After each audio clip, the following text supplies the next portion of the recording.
The number of extreme events, really extreme events, it's just been unreal. I mean, when you consider the heavy rains associated with Hurricane Harvey, a Category 5 hurricane with Michael, yeah, it's been pretty insane. Of course, we're in this hyperactive mode right now. First of all, we have to think about maybe changing the way we name these disasters. They're not natural anymore. Yeah, I'm a climate scientist by training. I've been studying climate and water issues globally for more than 30 years. The intensity and the speed of the change, I think, is taking a lot of us, including the science community, by surprise.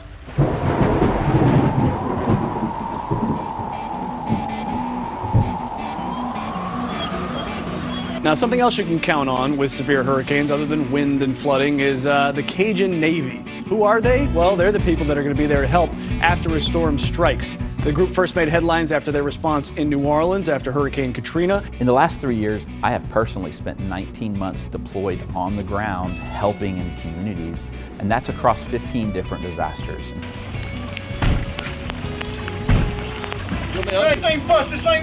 People hear the word Cajun Navy and they think we're a bunch of guys in boats.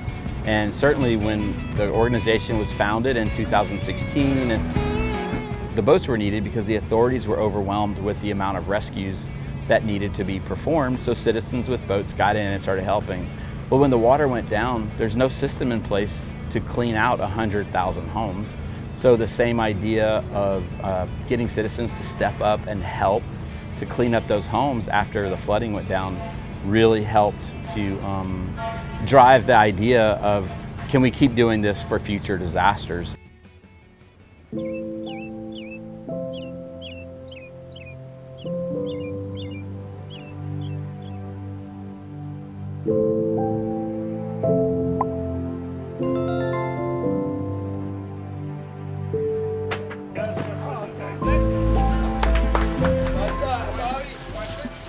We're doing it in a way that typically could not have been done before the internet and really before social media.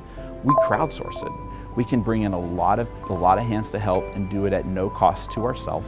So we're leveraging the goodwill of the American public by simple storytelling and getting those individuals that see those stories and are moved to help to come and help. Hey guys, we are live in North Fort Myers. It's blown off, but this is the Big Lost parking lot. We have a tractor trailer. It's full.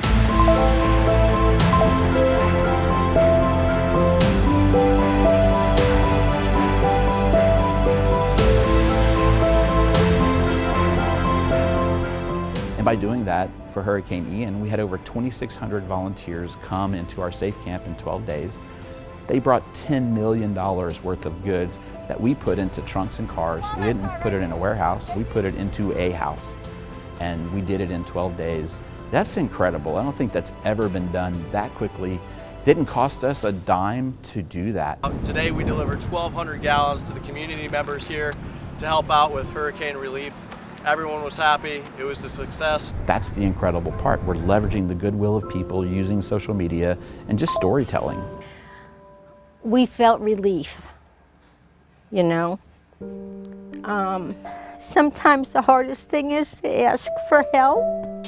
I go up to these houses and I see these elderly people, and I see my grandparents, I see my aunt and uncle, I see your grandparents, people they need help, and we try to get it to them. Like, if you can't solve somebody's problem, it's okay. Really, even before we're a disaster response organization, what I tell our team is there's a direct correlation between the number of people we reach through social media and through our own social channels to the direct people that we can help. It's about 100 miles from where we are right now. I woke up Sunday morning and I saw this mother and her young son being interviewed with Rob, I believe it was, and they came down here, drove 5 hours, I think it took them to get here from Tampa, with 2 cases of water, if I remember correctly. And that was it. I was like, no, I gotta go. 9 times out of 10, most of the volunteers that came here on camp, they were standing or sitting in that car line for hours waiting for their own needs. And when they saw what we were doing, they circled back and they came and helped. And once you become a part of this, it becomes this big family. We came with our group Ohana Lehigh Acres, and yesterday it was 15 of us, today it's 30 of us. The American public will respond in big ways when they know about it. What social media does, it makes everybody your neighbor. So That's the reason we storytell. The better stories we tell, the more empathy we put into it, and the closer we become to the people we're telling the stories about, the bigger the response. So how long have you been out here helping? Our third day, my husband and I, third day. The feed came through Facebook, and I felt I had to come. The sad reality of disasters is that without storytelling, none of this would be possible.